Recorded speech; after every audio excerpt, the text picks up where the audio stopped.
Yesterday evening, Hayat Tahrir al-Sham, Jaish al-Izar, Jaish al-Nasr, Jaish Idlib al-Hua, Ajnad al-Sham, the Turkestan Islamic Party and other militant groups launched a major advance on the government-held town of Suran in the northern part of the province of Hama.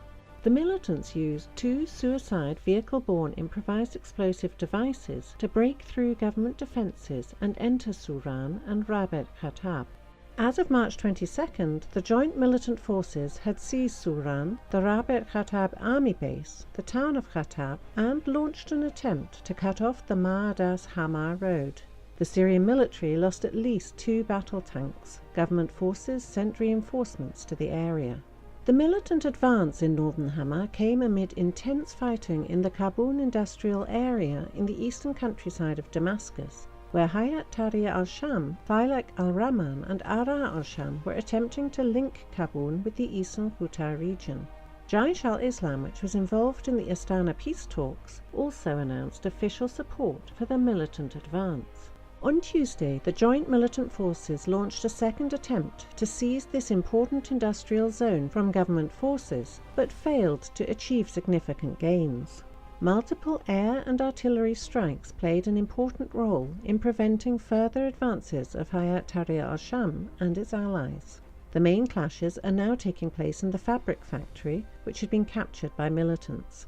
The developments in eastern Damascus and northern Hama, where Hayat Tahrir al-Sham, formerly the Syrian branch of al-Qaeda, and its allies had launched wide-scale operations against government forces, clearly showed that the militants and their foreign sponsors were not interested in the peace process, and instead used the time of the nationwide ceasefire to regroup and resupply its forces and prepare for further operations across Syria.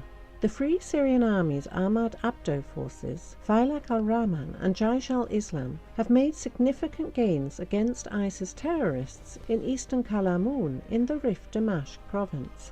Their joint forces captured Jabat al-Nakab, Jabal al-Shaki, Bir al-Afai and the nearby areas. The Ahmad Abdo forces, Jaish al-Islam and others successfully used the intense involvement of ISIS on other front lines to achieve their own goals in the area.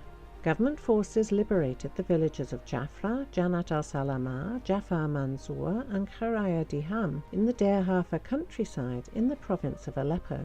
Thus, the Syrian army and its allies obtained fire control over the only highway which links Deir Hafa to the rest of the ISIS-held area in the province. However, the control of Jafra is not enough to keep the highway under full control.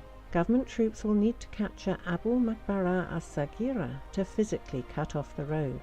In the province of Raqqa, the US-backed Syrian Democratic Forces, mostly consisting of Kurdish units, seized the town of Hamad Asaf, which had been controlled by ISIS. Hamad Asaf is located about 40 kilometers east of Raqqa.